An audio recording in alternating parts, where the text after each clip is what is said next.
The Morale, Welfare and Recreation Office at the Presidio of Monterey offers day-long tours to the area of the Marine Headlands, during which visitors can visit the former Fort Baker, located at the northern end of the Golden Gate Bridge.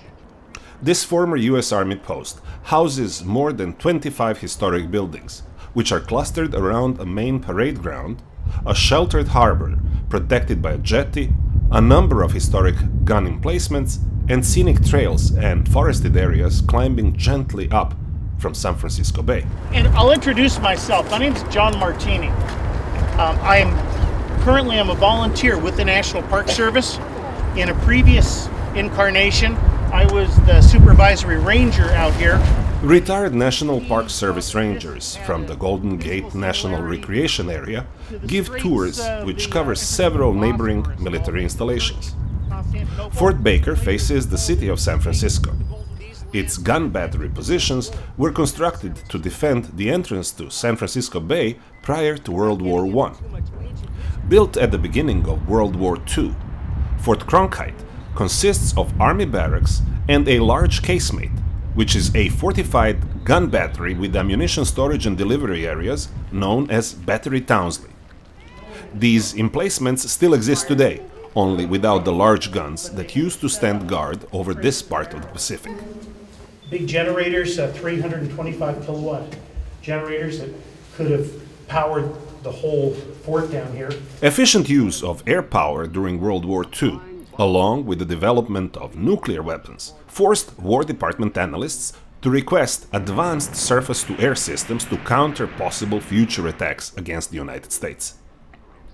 As the chilling effects of the Cold War rapidly gripped the world following the fall of Nazi Germany in May of 1945, the need for impenetrable air defenses became a U.S. national defense priority. Observation tower. Responding to War Department requirements, Bell Labs commenced Project NIKE, named for the winged goddess of strength, speed and victory from Greek mythology, designed to counter the threat of jet aircraft, since existing gun-based systems proved to be largely inefficient countering the speeds and altitudes at which jets operated. Well, there it is.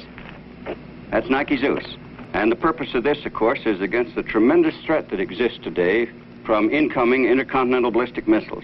For 20 years, between 1954 and 1974, there were hundreds of Nike missile sites throughout the country, intended as one of the last lines of defense, located mostly in and around major populated areas. The Bay of San Francisco, one of the most strategically important locations on the US West Coast, was protected by 24 such launch sites. In the mid-70s, hundreds of Nike sites around the US were decommissioned and quickly fell into disrepair.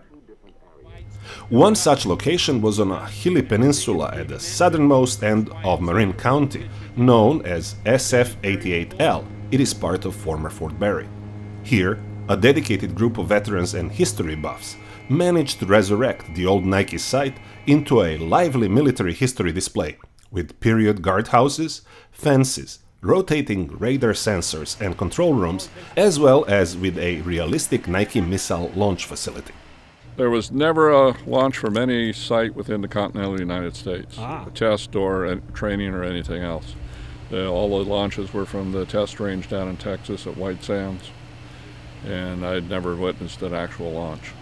No matter whether you are a military history buff, a technology nut like this videographer is, or you just want to spend a nice day walking around the Pacific coast, this tour of old military installations on the outskirts of San Francisco is sure to be a memorable event for the entire family.